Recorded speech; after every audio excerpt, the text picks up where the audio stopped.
In Yu-Gi-Oh, a floating effect is a term given to an effect that only activates after a card is destroyed or removed from the field in some way, and it's very rare for spell or trap cards to have floating effects. So in this list, we'll be going over the best floating effects that spell and trap cards have to offer. And at number 10, we have True King's Return. This card has the floating effect, which can be activated no matter how this card is sent from the field to the graveyard, where you get to target and destroy one monster on the field. Now, the entire True King archetype has a series of spell and trap cards which all have floating effects when they're sent to the graveyard. The trap cards destroy monsters when they're sent to the graveyard, and the spell cards destroy spell or trap cards when they're sent. And of the 4 that have floating effects, True King's Return is probably the best of the bunch, as it allows you to just special summon a True King or True Draco monster from your graveyard once per turn, which can be used during both players' turns. So a Call of the Haunted archetype specific card, which can be used multiple times, is pretty good. Especially since its drawback doesn't really matter to the True King archetype, where it prevents you from special summoning for the rest of the turn, in an archetype that doesn't really special summon anyway outside of this card. And it also has another effect on top of that, where during your opponent's main phase, you can tribute summon a True Draco or True King monster from your hand. And a little distinction that the True Dracos have is that they can use spell or trap cards as tribute fodder in addition to monsters. So you could use this card to tribute summon a True Draco during your opponent's turn, to then also activate its floating effect to destroy one of your opponent's monsters, essentially giving you a form of disruption during your opponent's turn, thanks to its floating effect. And because of its 2 effects, that's why this is the only of the True King continuous spell or trap cards that's currently limited on the ban list, joining the ranks of its field spell card, which also shares the same distinction. Except the field spell card, it does not have a floating effect, so it obviously doesn't make this list. Now, since all of the True King cards basically have the same floating effects, I'm only going to include this one on the list. And at number 9, we have Abominable Chamber of the Unchained. This card has the floating effect, which activates if it's set on the field and destroyed by a card effect, either by your own or your opponent's. You can then special summon any one Unchained monster from your deck. Now, when it comes to the rankings of which card effects are the best in the game, special summoning monsters from the deck is definitely above destroying singular monsters. So it has a slightly higher spot than the True King card, which actually sees way more competitive success than the entire Unchained archetype. But we're ranking the floating effects in this video, not how useful the card is overall. And in terms of floating effects, being able to special summon any monster of the archetype is pretty good, especially on a trap card which is normally set anyway. You see, pretty much all of the Unchained spell and traps basically have the same floating effect, where they all allow you to special summon an Unchained monster from your deck. Although they also have the same requirement where the card must be set when it's destroyed. So this one is the most likely of all of them to actually have its floating effect activated. And if it's not, it also has a good normal effect, where you can special summon an Unchained monster from your hand or graveyard. Obviously, special summoning from the graveyard is better than from your hand, but special summoning from the deck is better than both of those places. So technically, its floating effect is better than its normal effect. And at number 8, we have Gear Town. This is a field spell card which has the effect that when this card is destroyed and sent to the graveyard, you can special summon one Ancient Gear monster from your hand, deck, or graveyard. It also has the on-field effect, where you can normal summon Ancient Gear monsters for one less tribute.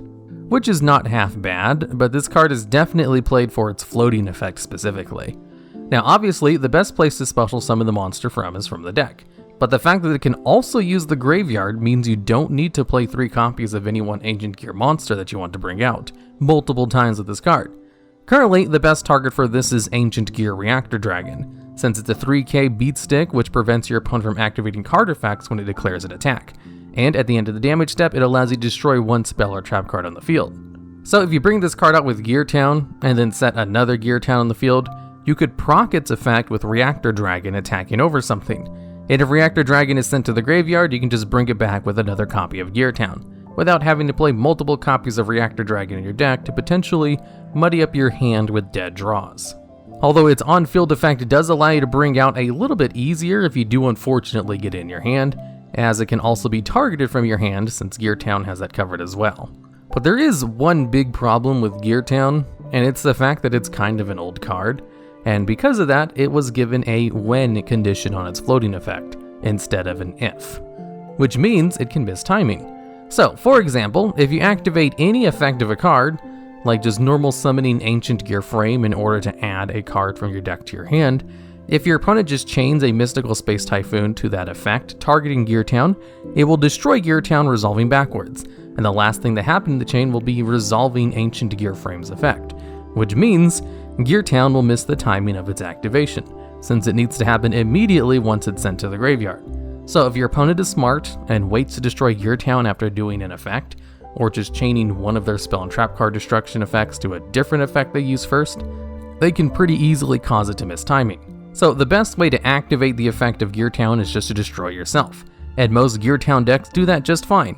The funny thing is, your opponent can also just chain Mystical Space Typhoon to one of your effects, destroying your own Gear Town, and since it destroys it one card early in that chain, it will miss its timing. But since it has a much more versatile floating effect than the Unchained cards, allowing you to target any Ancient Gear monster from basically anywhere except the Banish Zone, it's pretty good.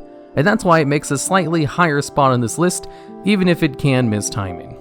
And at number 7, we have Kaiju Capture Mission. This is a continuous trap card that's part of the Kaiju archetype, an archetype that rarely actually plays a pure version of its deck, and is generally just splashed into other archetypes and ignores its whole Kaiju counter system. But this card has the effect to set one Kaiju monster in the field face down in order to place one Kaiju counter on this card, which Kaiju monsters can use in order to activate their effects.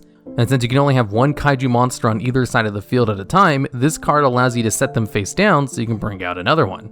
However, that's not really good enough for it to see play in Kaiju decks, since 99% of competitive Kaiju decks are hybrids.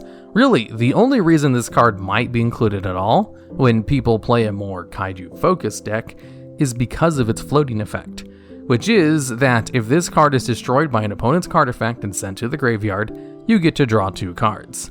Now, there's lots of floating effects that allow you to draw a card or add one card from your deck to your hand on their floating effects.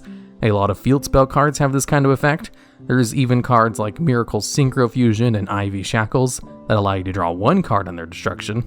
But rarely do those effects allow you to draw or add more than one card. So the fact that you can actually go plus off of this card's destruction is really good. So good that it actually gives this card a soft form of protection, where your opponent wouldn't want to destroy this card because it's better to just leave it on the field, rather than destroy it and allow your opponent to go plus off its floating effect. And if a card has a floating effect that makes it so your opponent doesn't want to destroy the card, I'd say that's a pretty good floating effect to have, which definitely gives it a spot on this list. Although since pure Kaiju decks aren't really a thing, it doesn't really see competitive play. And at number 6, we have Fists of the Unrivaled Tenyi. This is an Omni-Negate, which can only be activated if you control a face-up non-effect monster, which means it has a pretty good on-field effect. It's just kind of hard to activate normally unless you have a token on your side of the field, or you're playing an actual Tenyi deck. And it also has a floating effect, where if this set card is destroyed by an opponent's card effect, which means you can't activate its floating effect yourself, you get to special summon any one non-effect monster from your extra deck. And since the strongest non-effect monster is the Blue Eyes Ultimate Dragon, and generally the best choice to use, a free 4500 attack beatstick is going to require some resources for your opponent to get over. And because both of this card's effects are good, it occasionally sees play in decks that need some kind of back row protection, since if you can use its effect, you can stop your opponent from using something like Lightning Storm from destroying your back row. And if you can't activate its effect, because you don't have a token out or something, you get a Blue Eyes Ultimate Dragon out of it, which isn't half bad either.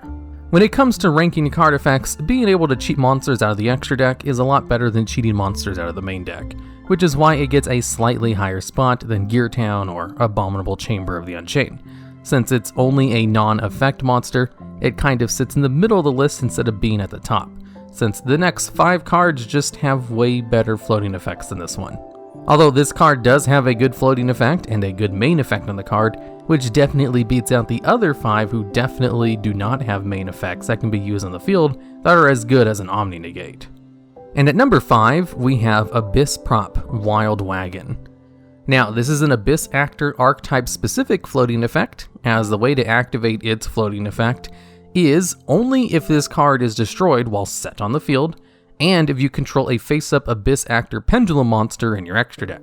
There is one Abyss Actor card called Abyss Actor Curtain Riser, which does see a lot of competitive play since it basically allows you to special summon itself from the Pendulum Zone as long as you don't control any other monsters. So it's just a really good stable card in Pendulum decks. And because of that, it is possible for non-Abyss Actor decks to use this Abyss spell card, but that's kind of besides the point. Let's actually talk about what this card does. You see, if this card has its floating effect activated, you get to return all cards your opponent controls to their hand. This is just straight up one of the best way to clear your opponent's field, as many cards have destruction protection and many cards your opponent will have out will probably have been special summoned from the extra deck. So being able to return all of those cards back to the extra deck by bypassing all of their protections and not targeting any of them is actually really good. It's a full board wipe on a floating effect, and the board wipe that a majority of decks can't protect against. That's why being able to return all cards in the field is a pretty rare effect. Heck, one of the reasons Teller Knights were so good was because one of their Xyz monsters had the effect to return all cards in the field back to the hand. And this floating effect is just your opponent's cards, which is way better. Obviously, the big problem with this floating effect is the fact that it's definitely difficult to accomplish outside of Abyss Actor decks. It needs to be set, it can only be destroyed by an opponent's card effect, so you can't activate it yourself like you can with Gear Town or True King's Return, and you need to have a face-up Abyss Actor Pendulum monster in your extra deck. However, the Abyss Actor archetype has a field spell card, which basically has the effect that if you control an Abyss Actor Pendulum monster, which was Pendulum summoned, any monster effects your opponent activates are basically negated, and then converted into the effect to destroy one set spell or trap card your opponent controls. So if you have the field spell card out, it'll be really easy to lock down your opponent, or force them to destroy one of your Abyss Actor face down spell or trap cards. So it's definitely possible to force your opponent to activate this great floating effect. And that's kind of a theme of the Abyss Actors. All of their spell cards have excellent floating effects, and a distinction they have when compared to other archetypes that have a whole bunch of floating effects on their spell and trap cards is that all of the Abyss Actor cards have unique floating effects instead of the same one. Oh, and also, Abyss Prop Wild Wagon has an on-field effect as well, where the first time an Abyss Actor monster would be destroyed by battle, it's not, and once per turn you can make one of your Abyss Actor monsters untargetable. If you have this card face up though, it's no longer eligible to have its floating effect procced, but it's a pretty decent on-field effect as well, I guess, just nowhere near the same level of power as its floating effect. And at number 4, we have Abyss Script Romantic Terror. Another Abyss Actor card, and that's because these floating effects are ridiculously good. This one has the same conditions as the other one. This card needs to be destroyed when set by an opponent's card effect, and you need to have at least one face-up Abyss Actor Pendulum monster in your extra deck. And if this card has its floating effect activated, you get to set any number of Abyss Actor spells directly from your deck. And this effect does not distinguish between multiple copies of the same card, so it's real easy to just set 5 cards with this one floating effect. Though in an Abyss Actor deck, they're probably going to want to only set 3 max, as they don't want to use up their pendulum zones since it is a pendulum deck. Now, the effect to set a spell or trap card directly from your deck is much harder to accomplish than special summoning a monster from the deck, and is a lot more rarer and usually requires a lot more hoops to jump through when there are cards that have that effect.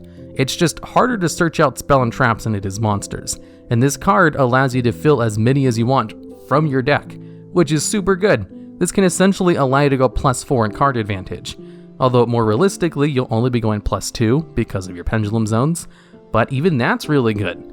Kaiju Capture Mission is on this list for letting you go +1 with its floating effect. Now, this card's on-field effect allows you to return an Abyss Actor monster from your hand in order to special summon an Abyss Actor Pendulum monster from your extra deck that's face-up of a different name, which is a pretty decent on-field effect. So, if you set other copies of this card with its floating effect, you'll definitely be getting some benefit out of it. And at number 3, we have Abyss Script, Abysstainment. Now, normally, I have a rule about not including more than one card from an archetype on a list, but the Abyss Actor floating effects are just so good, and they're all different, that they easily beat out a vast majority of the floating effects on spell or trap cards in the game. It's not even really a contest, because these floating effects are ridiculous in the amount of advantage they give you, as this floating effect, on the exact same conditions as the previous two, is that if this set card is destroyed, you can special summon any number of Abyss Actor Pendulum monsters from your deck. Now, I don't even know if there's another card in the game that allows you to special summon 5 monsters from the deck, and this doesn't limit the Abyss Actor monsters you choose in any way, just as long as they're Abyss Actor Pendulum monsters, which every single Abyss Actor monster is, besides their Link monster. So obviously, being able to special summon 5 monsters from the deck is definitely better than something like Gear Town, which only special summons 1, and is also very good. And since you don't have to worry about filling up your pendulum zones, you can very much get the full 5 monsters off of this card's floating effect. or at least a handful of them. If this card only special summoned one monster from the deck, it would still be a pretty good floating effect, but the fact that it allows you to bring out up to 5 of them definitely puts it on this list as one of the best floating effects in the game. Now, its on-field effect allows you to tribute an Abyss Actor monster to then set an Abyss script spell card from your graveyard, which isn't super good. Honestly, all of the Abyss Actor spell cards have incredibly overpowered floating effects, and then pretty normal standard effects on their on-field effects. Although, if you previously activated the floating effect of any one of these cards, you'd have lots of Abyss Actor monsters in the field to then activate another copy of this on-field effect to take advantage of it. And since tributed pendulum monsters go into the extra deck face up, there's definitely some synergy with it. Although, then this card would have to be face up on the field to use this effect, which would mean you can't activate its floating effect, but I guess that's the name of the game with the Abyss Actor cards. And at number 2, we have another Abyss Actor card, Abyss Script Opening Ceremony. This card's on-field effect is it allows you to gain 500 life points for each Abyss Actor monster you control, which is laughably not very good. Generally, cards that gain you life points don't see play unless they gain you a whole bunch of life points, and even then, they don't really see play. However, this list is about floating effects, and just like with the previous 3 cards, this one has the same conditions on this floating effect. And if this face-down card is destroyed, you get to draw cards until you have 5 in your hand. So you have the potential to draw 5 cards, which is pretty good. Really good, in fact. Drawing cards in Yu-Gi-Oh! Is one of the best effects in the game. But then again, so is special summoning monsters from the deck, and the previous spot allows you to bring out 5 of them as well. So I wasn't really sure which of these 2 was better, to be honest. So I just put this one above, since being able to draw up to 5 cards is always good. This means you have more chances to get into more hand traps or other non-Abyss Actor cards, where the previous one is pretty specific to only Abyss Actor monsters. If you're going to try to activate these floating effects in non-Abyss Actor decks, Opening Ceremony would probably have the best floating effect to use in a normal deck, which is why it's at a slightly higher spot, and definitely the last Abyss Actor card that will be on this list. I really don't like putting so many cards from the same archetype on one list, but the Abyss Actor floating effects are just so much better than everything else that it'd be kind of a disservice not to talk about their strongest ones, which easily beats out all the other floating effects I've talked about so far. The Abyss Actors are kind of just the kings of spell and trap card floating effects, and the number 1 on this list is only better because it's useful outside of Abyss Actor decks. And at number 1, we have Waking the Dragon, basically the only card in the game which sees competitive play specifically because of its floating effect. As this card doesn't actually have a normal activatable effect at all, and only has its floating effect, which can be activated if this set card leaves the field because of an opponent's card effect, and is now in the graveyard or banished, so it has one of the biggest ranges of how its floating effect can be activated, and is one of the few that can have its floating effect activated with a Cosmic Cyclone, which is a popular spell trap card removal because it allows you to bypass floating effects normally. And what you get if this floating effect is activated is you can special summon any one monster from your deck or extra deck. Now obviously you'd want to special summon a monster from the extra deck, and the monster you'd want to choose depends heavily on a whole bunch of different factors, and in fact I even have a top 10 video dedicated talking about what the best target for this card is. And spoiler alert, it's Raid Raptor Ultimate Falcon, since it's the strongest card you can cheat out of the extra deck that's also unaffected by all of the card effects, so it's an instant win against some decks. Although there's also Naturia Exterio, which allows you to negate any spell or trap card, and even Last Warrior from Another Planet, which allows you to lock down your opponent out of summoning monsters. There's lots of good targets for this card, and some of them can win you the game on their own, which is why this card is played as back row protection, especially now that Lightning Storm is so popular. This card can also be searched out from the deck with Trap Trick, in response to your opponent using something like Lightning Storm in order to force the activation of the effect.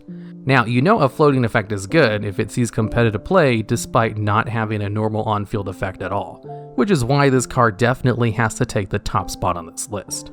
Alright, and that's the list. Spell and trap cards rarely have floating effects, so there wasn't a whole bunch of them to choose from this list, and pretty much all of the best ones were from the Abyss Actor archetype, whose entire gimmick is just having really good floating effects apparently. So, if you think I missed any other much better ones that definitely should have made this list, I'd love to hear about them down in the comments. And also, did you know only 37.5% of people who watch these videos are subscribed to the channel?